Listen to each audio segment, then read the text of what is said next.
Okay, so good day, grade 8 students. So yesterday we're done with our discussion about the kitchen equipment, tools, and paraphernalia. So today, class, let's proceed to our new topic. But before that, I have here a picture as what have you observed. So, what can you say about the picture?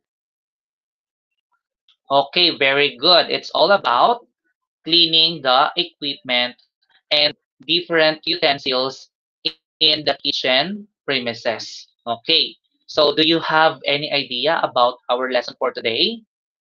Okay, so very good. So our lesson for today is all about maintenance of kitchen equipment, tools, and paraphernalia. So when we speak maintenance class, you are taking care, okay? You are giving care, continuous care to our tools and even though in different equipment inside the kitchen. Okay, so every important factor to consider in food handling or a cookery is food safety and sanitation. Yes, there's every kitchen personnel or food handler should understand the difference between cleaning and sanitizing. And so we have here the different sanitation class or safety sanitation that we are going to consider or we are going to perform here inside our kitchen. So first class is cleaning. So cleaning is the process of removing soil, stain, yan mga tira-tira class sa plato, or food from any equipment or work surface. So that is cleaning.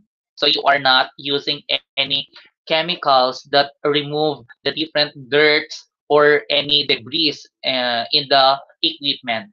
So that is what we call cleaning. So you are removing the soil and the stain, okay, or the leftover in our tools and equipment. But when we speak sanitizing, it is the process of eliminating the microbes or the microorganisms on an already clean surface to safe level. And so clean surface. So when we speak clean surface, already done by the process of cleaning. So that is the time that you are going to sanitize that equipment or tools by using different chemical agents. Okay, well-maintained equipment will help clean personnel to do their work properly and ensure the production of safe food. So when we speak well-maintained equipment, it helps you as a personnel that you can do a proper and you can produce a safe food and safe to eat by our customers, okay, or our consumers. All food and kitchen equipment and food contact surfaces must be cleaned and sanitized daily after use before moving other process or type of food in any interrupted time during task which is susceptible to contamination. Ayan, so class, as what we all know, we are going to avoid contamination in our food that we are going to prepare every time because if, for example, you have a, let's say, um, food business or food industry business. Then you are selling food, for example, and then that food you prepare is susceptible for contamination. Ayun, so there is a tendency na yung customers po natin, sometimes, for example, magkaroon sila ng food poisoning. Yan. So ikaw na owner class ng isang business, so ikaw yung mananagot pag na-poison yung ating mga consumer. Ayan. So kailangan po class na magiging alert when it comes to food contamination. Okay? Kasi mapapanis at the same time magkakaroon ng food poisoning. Heat and chemical sanitations are two common methods of disinfecting kitchen equipment. Heat and chemical sanitations. Okay? So we can eliminate the bacteria or any germs or microorganisms in our tools by means of heat. Okay? And sometimes by means of chemical sanitations. So we have here the different cleaning chemicals, detergents, we have the solvent cleaners and acid cleaners. Ayan, so when we speak detergent class, so these are the chemicals ideal in removing stain from a surface. They are available in powder, liquid, and gel. Ayan, so detergent. So we are already familiar with the detergent, right? Okay, so yun yung mga ginagamit natin, yung sabon, di ba? Okay, yung ginagamit natin for cleaning our clothes. Ayan, so it could be powder, liquid, or gel. Sometimes, um, iba naman pag bar, di ba? Okay. Solvent cleaner. Solvent cleaner class, these are the degreaser works best in removing the grease, oil, or the lubricant from surfaces. Ayan, so best for removing the oil. Ayan, so parang ano tawag dito, natatanggal niya or nare-remove niya yung mga lubricant or ano pa diyang mga langis-langis sa ating ano class, sa ating mga utensils.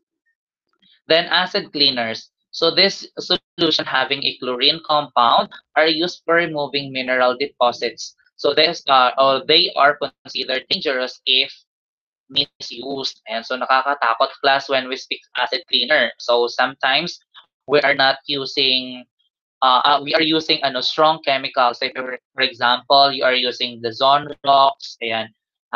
Ay bumanggit ako ng ano ng brand, but ayun na nga sabi natin yun yung mga acid cleaners po natin na ginagamitan or ginagamit natin in cleaning our um different tools and equipment in our kitchen. Yan, acid cleaners. Examples include the bleach and the toilet cleaners, mga Mr. Muscle, ayan. Yung mga ginagamit, muriatic acid. Ayan. So those are the example of acid cleaners. So it is, sabi dito, dangerous if misused or hindi mo alam paano gumamit. And take note class, keep away from children reach. Dapat hindi maabot ng mga kapatid ninyo, hindi maabot ng mga bata, 'di ba, na hindi nila alam kung paano gamitin, baka mainom pa nila. Okay? So remember this, the use of cleaning agents or chemicals is always in accordance to the manufacturer's instructions or procedure manual or the label. Be sure to follow the directions carefully. Ayan, as what I have said earlier, that we need to follow the directions carefully. So sanitizer. Sanitizer class includes the chlorine, iodine, and quaternary ammonium compound. Okay, so chlorine class is a commonly used disinfectant that kills a wide range of microbes and leaves no film or stain on the surface. Ayan, so we are now familiar with chlorine. Okay, it's white rocky surface yun class or structures, no? Yung ano niya, yung chlorine, ayan. Iodine naman class, this is an effective in eliminating all types of bacteria. So this is corrosive. Some metals and leaves yellow stain or the surface. Quaternary ammonium compound or the quack. This sanitizer has odorless, colorless, and non-toxic features. Ayan po siya class is an example of quack sanitizer. Ayan.